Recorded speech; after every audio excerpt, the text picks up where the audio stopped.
Hello, everyone, and welcome to The Decision Makers, the show where we dig into what it takes to run a town. My guest today is new town councillor Yvonne Sisley. Thank you for joining me today. Thank you for having me. And as we like to do when we get a new councillor on the show, is we like to learn who you are and where you're coming from. So take it away. I'm Yvonne Sisley. I right now am the administrator at Arts Forward. I took over from Rain. Yep. So I stepped in big shoes to fill and have been around Neepawa. I went to high school in Neepawa. So I've been around Neepawa for a lot of years. I worked at the care home. I was a cook at the care home. From there I went to Hazel M. Kellington for almost about this close to 20 years as an EA, and I worked under the speech pathologist there as well. Mm-hmm. And then took a leap into Arts Forward. So yeah. Quite the leap. Quite the leap, yes. For me it was quite the leap, yeah. So what made you want to serve on council? Well, this goes, I guess, a lot of years.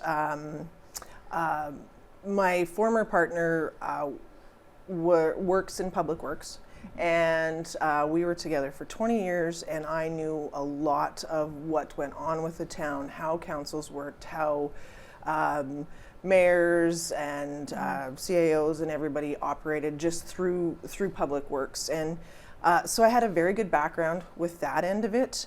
And as I progressed through different jobs and different things, it's something that I've been wanting to do. I saw your interviews for the last council. Okay. And I went, okay, I think I'm getting close to the point where in my life it would work time-wise and stuff for me to be able to even put myself out there to run for council. I've worked in different organizations. I've sat on boards. I've had my hands in a little bit of everything, that I felt I had a really good background knowledge, at least going into it. I know there's a lot to learn, but I felt that I had different insights that maybe other people wouldn't have had, that would have been beneficial to the citizens of Neepawa. My dad, actually, he is the mayor of Delia, Alberta. Okay. So he's serving his second term, and I've talked a lot with my dad about this, and just, heard about his term and different things that they've done out there. And it just seemed to all just come together at the point for this election. So you felt like this was the right time in general, or was there something specific that prompted you to want to go it right now? To be honest with you, we have an amazing CAO and an assistant CAO. We have a great admin team in the town office, and unfortunately there's probably a good chance next election they won't be in there. So I felt for me it was important to at least try to get into council when there was the right direction that was headed with admin, and there was a lot of knowledge that I could learn. Yeah, from the admin team. So. And were there specific town projects going on that you kind of wanted to be involved with, that you were excited about? Well, with everything going on in town, you start at the fire department and you go to the RCMP station and now the hospital, and there's just so much going on and so much coming into town. The water slide. The water slide. Not forget the water slide. Yes, the water slide, which actually, that comes out of a study that was done with Charlene Dysart and Chris Dole, I don't know how many years ago. Years ago, yeah. So it's nice that it's finally come to fruition, which is what you and I were talking about with the hospital, how many years that stuff gets worked on as it comes in. But with everything going on, I just felt it was important that we have some younger voices on council, some council members that were involved in many different areas in town and aspects of different organizations that could bring that knowledge, and that could bring the time, I guess, to spend, which is, you need a lot of time. You really do. Yes. And that's another thing, because you've just taken on Arts Forward, which is also a huge time suck. Yes. How are you finding that with running both of those? Well, it's actually worked out quite well. I'm the chair of Recreation Economic Development Committee, which really, it couldn't have been better with Arts Forward. Good fit, yeah. Yes, it's a very good fit. I already work with, right now it's Heidi Nugent that is filling mat leave for Nicole Cooper, but I already work with our rec director. And I work with Lindsay at the Yellowhead, and so I've already got that background with stuff. Time-wise, it's, just, reworking schedule a bit. I'm on the handy van board. Yeah. So it's a lunchtime one, so I can at least steal that time away at lunchtime to go for meetings and stuff like that.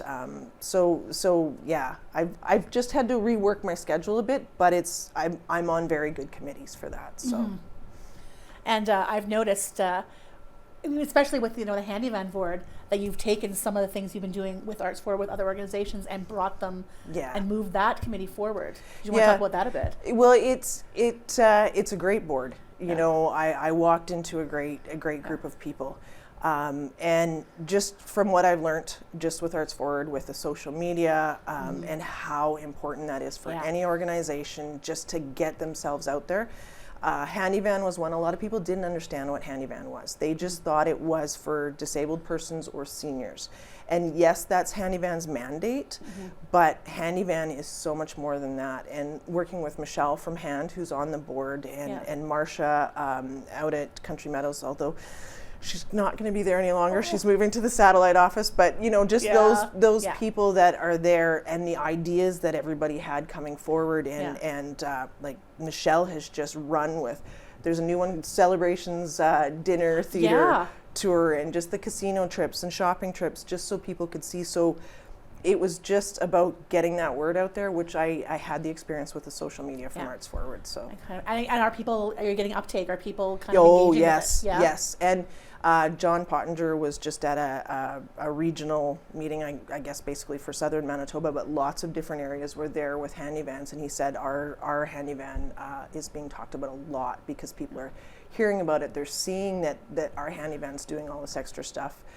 So he came back from there feeling very positive about the direction. And we just had, I believe, a handyman review last year of operations as well. Yes, so Deloitte had done a review of the handyvan and just given some insight to some changes and some updates that could be done. And I know not everybody agrees with the money that goes into those studies, but the big thing, and it's something that's happening with Yellowhead right now, the big thing is you can't just keep throwing money at stuff. You have to fix what needs fixing, and so that these organizations can grow and improve. And that's what came out of that Deloitte study. So there was a lot of really good information that came out of that. So, and I think that's where we're at as a town right now, is needing to put that time in to see how we grow, because everything is growing. Like everything is growing. Exactly. Yes, we can't run stuff the way it's always been run. There's a lot of different things or new things that we can do, or changes that can be made that might streamline things. And and I think going forward, transportation in general is going to be an issue for the town. Yes, absolutely. When you see what our population base is, as the town grows and expands and the population grows, yes, it's definitely something that the town is doing, the transportation study right now. So there is lots going on with it. The town sees what needs to be done and is wanting to work with the right people to get plans in place so that because we might in the near future be needing more public transportation, things like that. Yes, especially as a lot of our key retail things and stuff are moving out of the downtown core. Right, they're moving farther out. Yes, I mean obviously for obvious reasons, in space. There's but well, you look at Home Hardware now, right? Which a beautiful building out on the highway. Amazing. And thankfully there is the walking path there, so it is an easier way to get out to that one. But so somebody that's always just run uptown to Hamilton and Mountain, now you're headed out on the highway. Beautiful facility, and I understand why they've moved out there for the space. But so that's and of an course example. The hospital and High Life and things like that are out on the highways. So that is, I think, and the handy van is sort of a start of looking at ways that we can, I think, engage with public transportation. Yes, for sure. We're not huge. We're not a city. We're not going to have buses running. So we're not a city, but we're, I think, about this close to actually 7,500 is the magic number. We're so close to being clarified as a city. So So how involved are you now with the Yellowhead review that's kind of going on right now? I was part of the interview process, have been able to just give different aspects just with I ran the ladies hockey team for years, so I was a manager Okay. of the ladies Yeah. hockey team for years. Involved, I was on the minor hockey board, the tournament director, so I've had a background somewhat with it. Annie Kaharski, who used to run the Yellowhead, very good friends with Annie, and did a lot of work with Annie when I was Right. on the board. So I was able to offer those insights as well. We're waiting. It should be within, I would think, the next couple of weeks. We should have it finished, and it should be able to be presented. So Nice. yes. We're looking forward to that for sure. What sort of things do you think are going to kind of come out of that? Or do you have any idea at this point? I honestly don't know. I know there's some people that are really hoping for that push for the new facility, which, you know, when you've got a town that's got to pay for a hospital and different things. Maybe not a this year problem. Or in the next 10 years, Yeah. right? But Yeah. I'm honestly not sure Yeah. what is going to come out of it. I'm just really looking forward to an outside source coming in and saying, okay, if we can improve it, maybe we can do this, maybe, you know, in the 10, 15 years, we do look at a facility. We'll see what the study says, but yeah, it'll be interesting to see, I think. Absolutely. Yeah. So just taking a step back then, you just joined the council, it would have been October. Yes. What kind of learning curve is there when you're kind of stepping into that for the first time? I think for anybody coming in, the Robert's Rules of Order Okay, yep, is key. I had a background with being on boards, but not as to the exact, like what we need to do, bylaws and policies and resolutions. Yeah. And so that's been a huge learning curve. Yeah. For me, for sure. You know, I had some with meeting process and different things, like, and that has actually come in to be a huge benefit just with chairing a committee, because as a chair, you're the one calling the meeting, setting the agenda, taking the minutes. So I have that background from Arts Forward, right? Yep. So that definitely helps. But I would say the biggest thing is just getting your head wrapped around all of the processes and bylaws and policies and procedures and I would think that would be it. Because I think when you go in, you sort of get a lot of stuff. Read this. Yes, there is a lot, and I've been very fortunate with being at Arts Forward. I've been able to take a lot of webinars and run to the town office if there's meetings. So I've with my job been able to take in probably more than most as a new councillor, and that's been helping with the learning curve. Yeah. Like how transferable then, I'm going to guess are a lot of the skills that you've developed over I think very. working? Yeah. Yes, I think very, very transferable. I think if somebody came in that maybe didn't have a background with, like I was saying, with public works, so I kind of have just a general sense of how it worked. sense of how it worked. And then just the meeting, the organizing, running things, just that sort of thing, definitely is a huge help coming into something like this. Yeah. Yeah. And then the next thing that happens, you join up, you get assigned to your committees. Yes. Did you have a lot of say in what you wanted to participate in, or did you just kind of say, here are the things I think you'd fit in, give them a try? It was kind of a mix on that. So Brian, I think, had gone through and met with administration and given who he felt and what he thought would fit where. And I know, like, I came into the handyman spot, and it was Marika Kosenchuk who was on that previously. And I think she, you know, it was just learning that maybe you're not going to be in that same position every time. Like, it's not to say we're going to stay in these positions for 4 years, right? So, and that one was one that I actually really wanted to be on, so I was kind of very happy that I did end up getting that one. But we had a discussion. Before a council meeting one night. We went through everything, and everybody kind of gave pros, cons, what if they were good with it. And what I'm finding with this council, our mayor, our admin, it is a very good working team, and everybody's listening to everybody. You can put information out there, and there's really good discussions. Yeah. So it was definitely discussed. And and so you were on the rec, you were on the handy van. Are there any other ones that you were on? I'm on the vet board. Okay. And public works committee. Okay, so public works, obviously you have some background there to understand. Yes. Was there any surprises on that one when you went in? No, actually, and it's been good. So Murray Parrott is the chair Yep. And I know Murray. I worked with Murray for like 15, 16 years at HMK, so I know Murray quite well. Right, yeah. And with everything going on, it was almost like it was a pretty easy to roll into a meeting and get to listen. I was able to ask some questions about different things that I wasn't sure on, and just kind of get a feel for how all of that ran. And yeah, I've been very happy with that one too. Yeah. So. And then vet board, which is Yes. kind of off the side of everything else. Well, I am a cat owner, so the vet board's been very good. I that one's going to take me a little bit. What is the town's role on the vet board? The town is so all of the RMs and the surrounding RMs and the town are part of that, because we are with the government grant that oversees. Okay. We put in a portion as well. So the town has a say with what goes on because it's our building, right?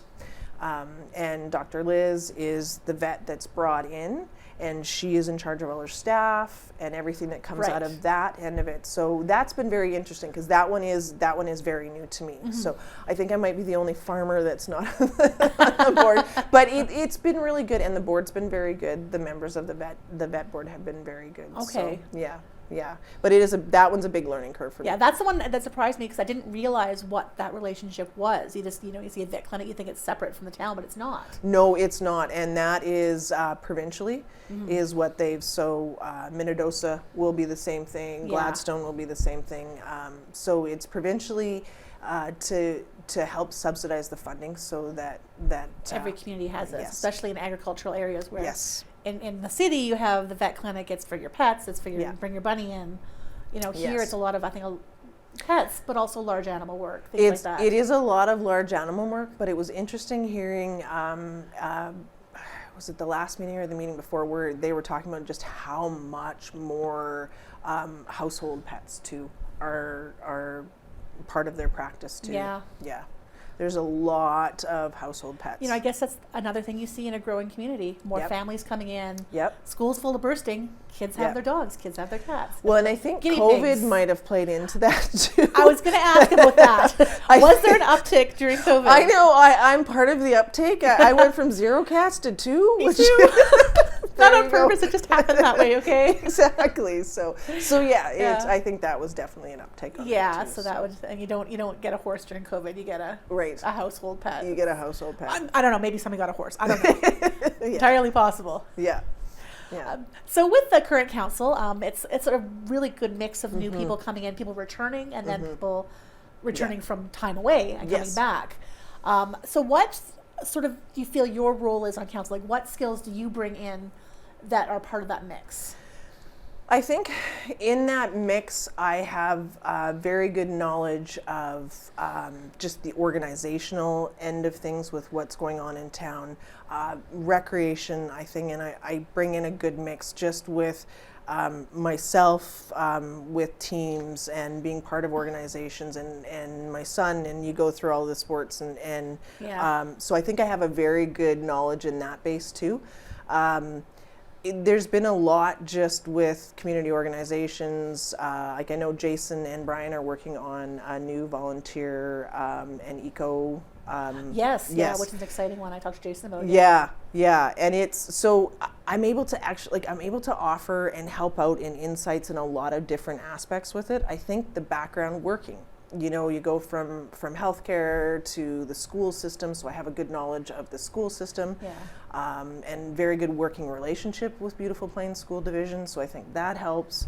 I just think there's a wide scope that I can bring and help and aid in, with a lot of discussions. So, and there's a lot that I will sit back and I'll be asking a ton of questions, right? Yeah. So it's that give and we and love take. To see that too. Yeah. Because I especially like to see that at council meetings when people are asking questions, because those are the same questions that people watching are going to have. Yeah. Like, this is the information that people want to know. So I think that's a really great thing about making sure there's always new blood coming in. Well, Lisa Pottinger actually gave me the best advice going into it, because I had met with Lisa when I was thinking about running. Yeah. And then I had told her that she needed to run again, because I think that she's just brilliant. Yeah. And Lisa said to me, she said, just remember when you're sitting in a meeting and if a question pops into your head, don't be afraid to ask it, because if you're thinking it, there's a lot of other people that are thinking it. And she's exactly right. Yeah. Yeah. Absolutely. Now, it's really interesting as well in the mix on council, different mix of different ages. Yes. You have everything off. Sometimes the council's all retired people. Yes. But here we have at least 2 people who have kids at home. Like these are working parents. So do you think that's a real benefit for council to have that? I think, especially in a town growing as fast as ours is, I think that's a huge benefit. I think you need people that are in the trenches on a daily basis to understand, and not saying that other councils that are all retired aren't, but I think those that have their hands in stuff on a daily basis, or their families are involved in this, I think that is a huge help to a council, especially with how fast we're growing and how much is going on. Oh, absolutely. I think it's difficult to get those people sometimes because those are people with the least amount of time. Yes, you're exactly right. It's a benefit for this town, especially to be able to have that. Yes, I 100% and not one token agree. voice, but a really good mix. And that's actually, you're exactly right. There isn't one token voice out of the council. It is a very good mix of voices. And like I was saying about the discussions earlier, it is very interesting. And everybody is comfortable enough that they feel that they can talk and voice and give an opinion. And like, I know this last council meeting, I was going one way on one thing. And after about a 45-minute discussion, I went, okay. And change my mind. So it's interesting. Those discussions are important. Yes. Yeah, absolutely. Yeah, they are. And I know that the council, I mean, we see the official council meeting, we film the official council meeting, but you guys meet at other times too. Like there's always stuff going on. This is not, your entire job is not sitting down at a council meeting. Our council night, even though it starts at 7 on NACTV, our council night starts at 5, usually 4:30, 4:45. Is when it starts. So because there's so much information to get through that you don't want to be sitting in a council meeting reading documents you should already know. And it's funny, so when you talk about all the information that comes out, so this last council meeting, this past week, I think almost everybody had a report. And what the public doesn't realize, so when we give reports, we give this much, right? Like you might talk about 2 things because you want actionable things that you're talking about as a report. But that councillor that may have said this much on one thing has been to like 9 different meetings in a month that people don't realize the amount of time and the amount of extras that all council's putting in. Like it's huge. So, and and one of the reasons, that's a good point, that we show the council meetings and that the councillors bring these things up is because they are actionable, not just for council, but for the community. Yes. So do you see the kind of community engagement you'd like to see with council, or would you like to see more?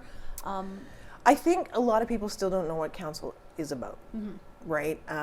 We have, I can think of a few people that I deal with, on my board that went, well, I didn't vote. And it's like, how? Never tell me that. It's a privilege to be able to vote.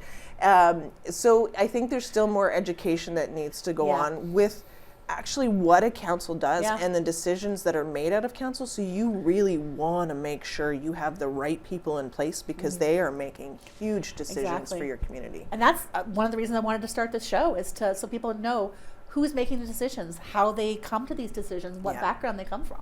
And that's people should know that. Brilliant to do that, because it does need to get out there, because people do need to see that. Yeah. So I always like to ask this. What is your vision for the town 5, 10, 20 years from now?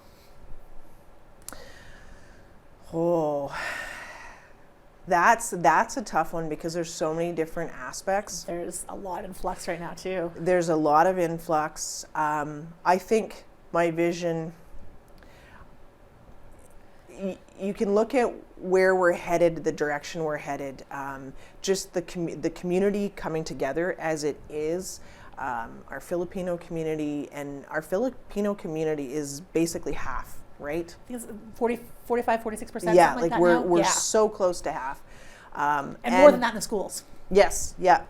And as at the Connected Community meeting on Monday, as was said, is the reason why is because the Filipinos are so happy with our community and feel that, it is a very welcoming community, that a lot are staying, which is awesome to see. So I think more of that, more voice for our Filipino community. I know Marianne Hunstead had run for council, and I think she is somebody that people need to keep on their radar for next council. I think the Filipinos having a voice, because what people don't realize in our community is, you know, we see things as Canadians, and you really need to open up your view on things, because it is a whole different world out there, right? So I think just more, I would say, integration, more progress, business-wise. We need another big business in. And I know that's probably scares some people, but we need another big business in. We can't have one main employer for the entire town. We need to start balancing some of that out if we can, which, yes, will bring more people in, but I think it would be very important. And we have a workforce here that is ready to go into a business like that. Yeah. Well, especially as you saw at the families. LPN night. Oh, absolutely. Yeah. That was just, over 100 people. Yes. There is definitely a workforce, so it's, I definitely think another big employer. And we'll see where things head with rec. Something has to change. What that will look like will be to see what's going to happen. But I do think there needs to be a different direction headed in for our recreation too. So, do you think we are going to hit City of Neepawa status? Oh, absolutely. Yeah, 100%. Absolutely. Once we have a new hospital, we've got the police station, the fire station, the hospital. We're bringing in more businesses. We'll see once the hotel's done out on the highway.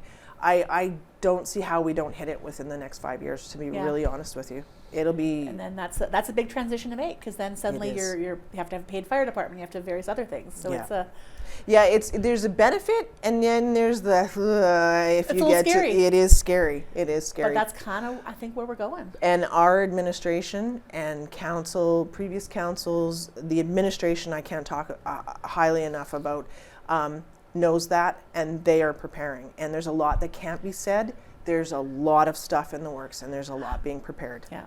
So we're actually running short of time already. Sorry. Unbelievably, it goes by so fast, doesn't it? Any last thoughts? I think as a community, I think people really need to take stock in how great of a community we have. If I can just quickly touch on the snowstorm this past weekend, which led to a lot of upset people. I don't think people realize how well they have it in Neepawa and how good they have it in Neepawa. There was a lot of people upset with driveways being blocked and stuff with snow. If you went to Brandon, if you went to Minnedosa, if you went to Winnipeg, none of those streets were plowed. Not ideal with the snow. I have a buggered elbow. I couldn't shovel. I knew I couldn't shovel, so I made a call to a contractor to ensure that the end of my driveway could get shoveled. I know this will upset people talking about this. I think the one thing I would like to say to people is they don't know how good of administration, how good of town staff we have. Just step back, just enjoy our community, take it for the beauty it is, how amazing of a community it is, and just be kind. Yeah. That is a great thought to end on. Yeah. Thank you so much for joining me today. Thank you. And thank you all for joining us as well. We will see you again next time.